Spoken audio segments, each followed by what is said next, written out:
Hello everyone, it's your favorite realtor, Erica Hernandez with Better Homes and Gardens Real Estate, Gary Green. I hope you had a fantastic weekend. I hope that you got to spend time with your family, with your friends, doing things that you love to do. Don't forget to have your own hobbies. I know a lot of us are either mothers, daughters, friends to people, but before you are anything to anybody else, be you to yourself. Take some time for yourself. Make sure that you are doing things that you enjoy to be able to start off a fresh week ready and focused to go back to work and hit all those goals that you have for work and personally. It's back to Monday and back to my Monday videos. So recently I posted a video, a day in the life of a realtor, and I noticed that you guys really enjoyed seeing what I do in a day. After I posted the video, I was reflecting on all the other things that you guys were not able to see that happened throughout my day. I didn't really want to make a part 2 of the same thing, so I thought it'd be a little more creative and give you almost a part 2. I am going to take you around with me today, but it's going to be a different way. So last week I was able to record some of the things that happened throughout my day that I am going to be considering struggles of a realtor. I thought I'd share this with you just to show you that everything is not rainbows and butterflies in real estate. Even though I try to make transactions super smooth, there are certain things throughout my day that are just kind of hard to get used to. Some of these things I can't avoid in any way. I've just learned to deal with it. I'm sure there's things at your job that don't go so well, so maybe you can relate. Don't forget to follow me on social media at Erica Houston Realtor on Snapchat, Facebook, and Instagram. And please go to my website at www.erikahoustonrealtor.com. You can search homes here. You can see what I've been up to. And there's just so much information on my website. I encourage you to go out and visit it. Alright guys, so I have to keep it real. One of the things that I think is super hilarious is that I go open lock boxes every single day. Some lock boxes are super easy. I go on my phone and turn on my Bluetooth, and there's a box that all I have to put is a code in and it unlocks the box. I pull out the key and I open the door. Those tend to work out unless I have issues with my internet connection.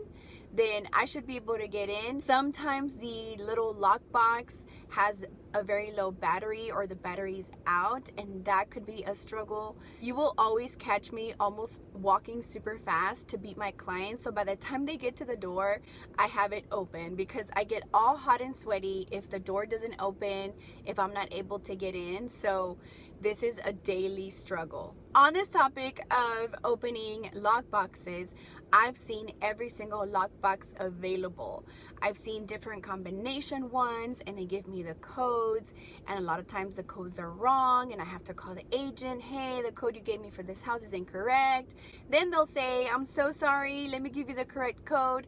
I'm sweating with my clients. I'm trying to distract them and just do small talk until I can get the new code. Another thing I really hate about these lockboxes is sometimes they'll put it maybe on the side of the house or on the fence. So if it rained recently or if the grass is really tall, I've even stepped on ant piles and to get to this lockbox, and when I get there I'm just trying to really hurry up, put the code in, get the key out, come open the door. One of my daily struggles is eating on the go.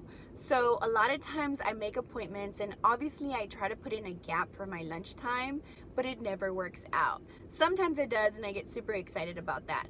But what happens is I end up going through a drive-through, I get my food. I don't really have a proper lunch break most times. It's not ever at the same time every day. It's normally different times, sometimes 11, sometimes 12, sometimes 2 p.m.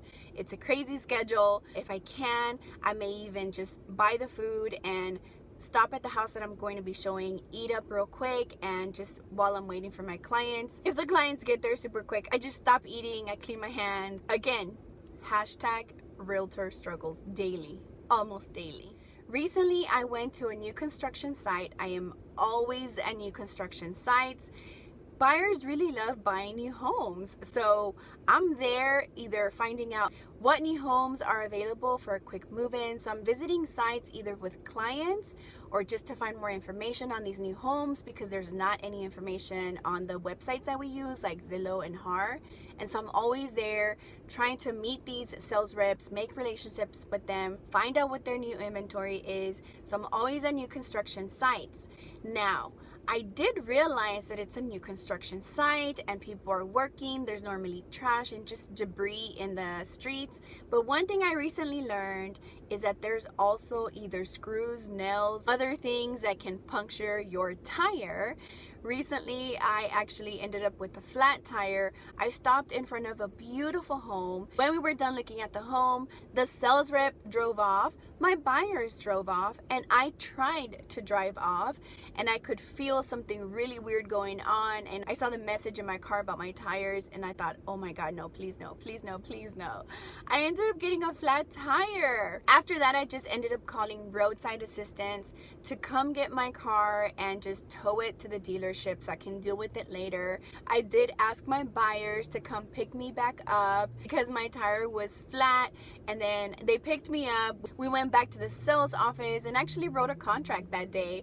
But this was totally hashtag realtor struggles of the century. I couldn't believe that I got a flat tire. So embarrassing asking the clients, but they were so sweet. All these realtor struggles, guys. At first I would make them bigger than they really are, these struggles. But in reality, you just have to know how to deal with these things. And I think I've learned how to deal with them for the most part. All right, let's talk about rainy days. So rainy days, actually, I mean, they're not terrible, but I hate to go out showing and the sun is out and it looks perfect, and then the rain starts to fall very hard. Sometimes we can wait it out and see if it'll slow down, but a lot of times it doesn't. There's nothing you can do. You just get off your car, try to run towards the front door and get that door open as quickly as possible so that you don't get wet, your clients don't get wet, their families don't get wet. And once you're inside the home, you almost have to dry off a little bit so that you don't ruin the home and the flooring. This is another one of my daily struggles. Hashtag rainy days, hashtag bad hair day.